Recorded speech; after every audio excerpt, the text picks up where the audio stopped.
Well, grace, mercy, and peace from God and from the Lord Jesus Christ. Amen. There are some people whose lives seem to be a little too polished on the outside. Their clothes are always pressed, never wrinkled. Their social media posts are always perfect. And somehow they always remember which fork to use at the fancy dinners. Johnny Cash was not one of those people. He once said that my faults have become my best teachers.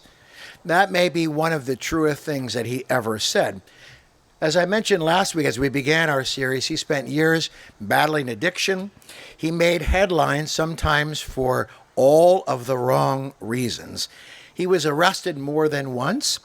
His concerts went from absolutely brilliant to barely being able to stand. His life was a strange mixture of tragedy and conviction, triumph and failure. There is a very famous story in Cash's life. At the height of his drug addiction, he had wandered into the Nickajack Cave in Tennessee. He later said that he really did not want to come out of that cave. He was exhausted, he was defeated, rejected, and ready simply to die. But eventually, he crawled out into the light where June Carter and her family were there waiting. Now, at least for me, it's almost impossible not to hear echoes of the parable of the prodigal son in that particular story about Johnny Cash's life. Cash knew what it meant to be lost, and more importantly, he knew what it meant to be found. He liked to say that he wasn't sure why God chose him because there were so many other better options. I like that. If you read Johnny Cash's autobiography, which I've borrowed from the Lichtenwalders, who, as I said last week, took a trip to Nashville, Tennessee, and while they were there, went to the Johnny Cash Museum and gave me a lot of background on his life, you know that he could laugh at himself. He once joked that he had gotten himself into enough trouble over the years that he knew the first name of every sheriff in Tennessee. Now, I'm not sure if that it was actually true or not, but that wasn't really the point. The point was he was less concerned about his reputation because he had discovered that there was something better than just protecting his reputation. He discovered grace. Once you've been forgiven, then you don't have to worry so much about pretending that you don't need forgiveness. I think that's why his music speaks to so many people. I mentioned how my dad was attracted to him and how he bought his albums and his cassette tapes over the years because Cash told the truth. The gospel always tells the truth. Psalm 51, which we've often used on Ash Wednesday as part of our liturgy, or our confession of sin, happens after, it's King David's song after everything in his life had fallen apart. There are no excuses. You know what he did. He had an affair with a married woman. He had her husband killed. What excuse could he make? What blame could he put on someone else? There was no public relations statement from the king's court. Rather, he simply said, "Create in me a clean heart, O God."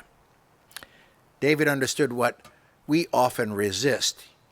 Healing does not begin when we convince ourselves that everything in our life is fine. Healing begins when we admit that we're really not fine. We live in a culture that has us try to project our strength. Put your best foot forward. Hide your struggles. Don't let anyone know your weaknesses. But the gospel of Jesus Christ says something that's very different. Bring God your whole heart. The broken pieces, the things that you regret. Bring God your sin and your failure. Because grace cannot heal what pride refuses to reveal. One of Johnny Cash's most haunting songs is Sunday Morning Coming Down. It was actually written by Chris Christopherson. Do you remember him? But Cash made it unforgettable. It's a story of someone waking up after another lonely Saturday night The beer is flat. The streets are quiet. Off in the distance, there are church bells ringing and families gathering together. The singer feels completely alone and empty. It really is a song about emptiness. It's about discovering that all the things that we chase after will often leave us feeling empty.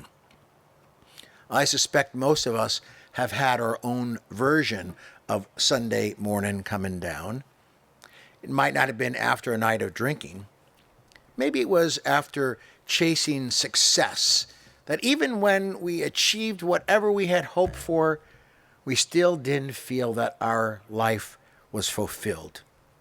Maybe it was after an argument that left a marriage or another relationship deeply wounded. Maybe it was after retirement when you realized that the schedule emptied itself and silence spoke so loudly, more loudly than you expected. Or maybe over the death of someone that you dearly loved.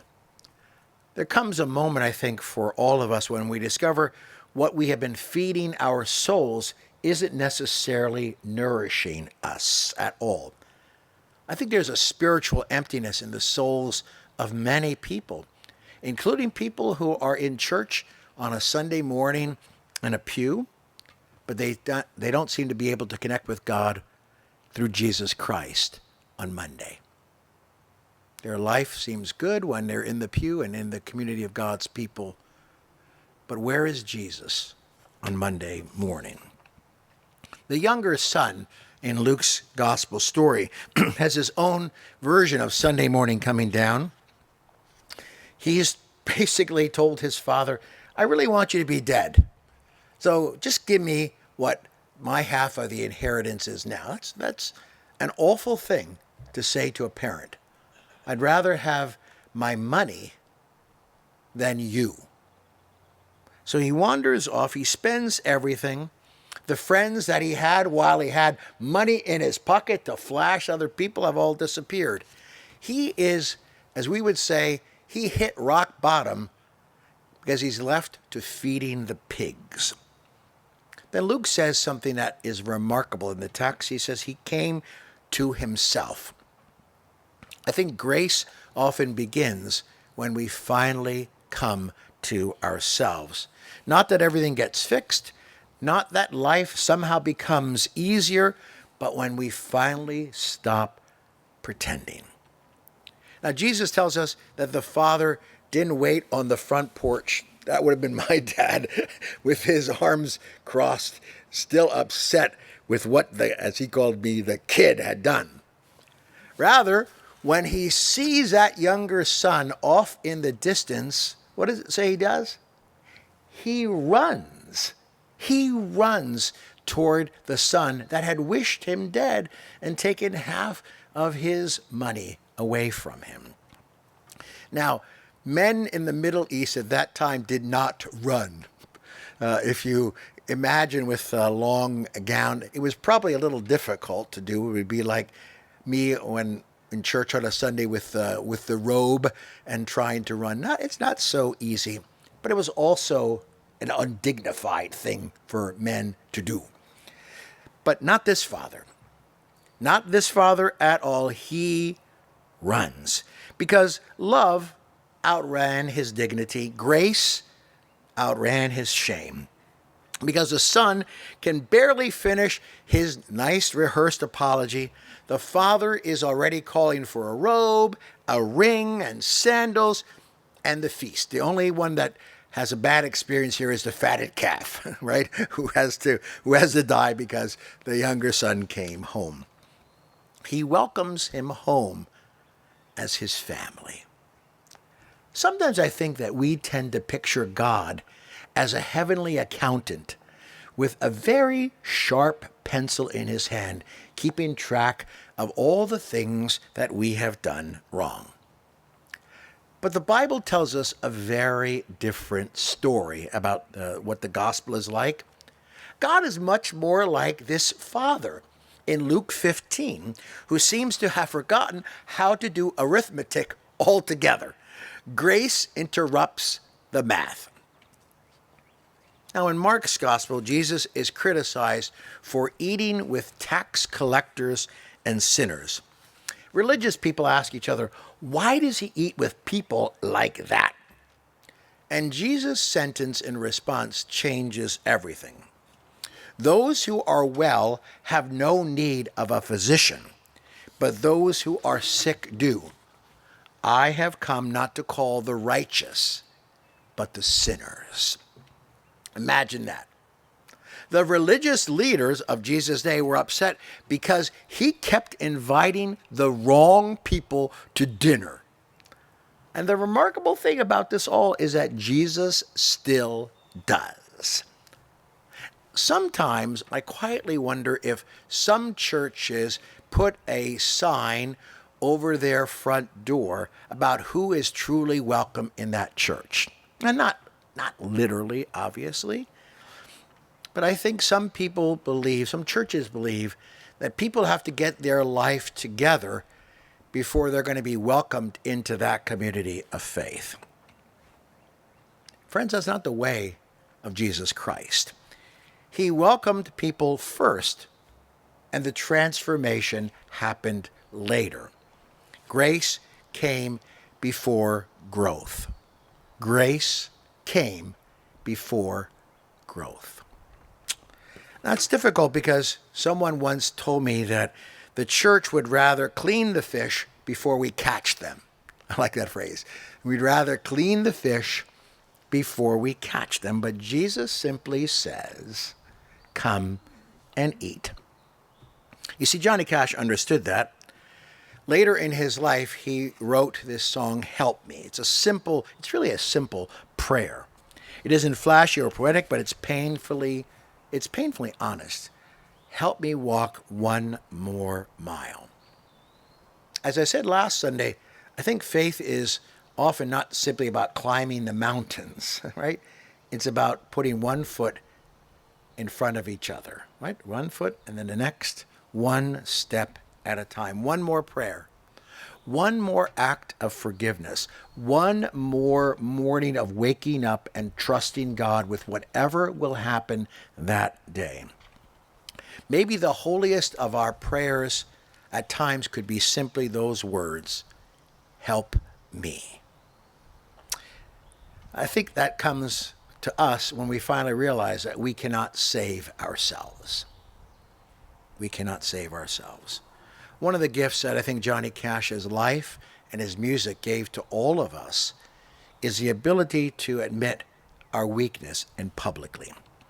Even after finding renewed faith, temptation remained, brokenness remained, and a need for grace was always there. It sounds a lot like the Apostle Paul. My grace is sufficient for you.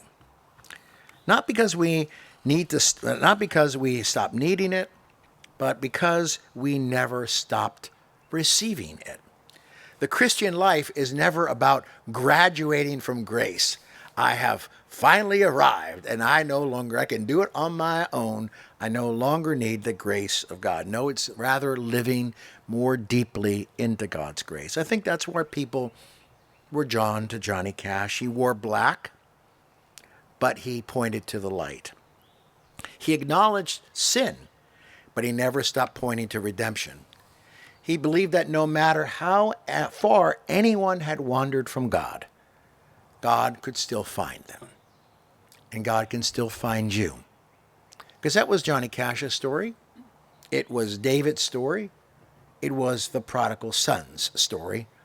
And more importantly, it is God's story.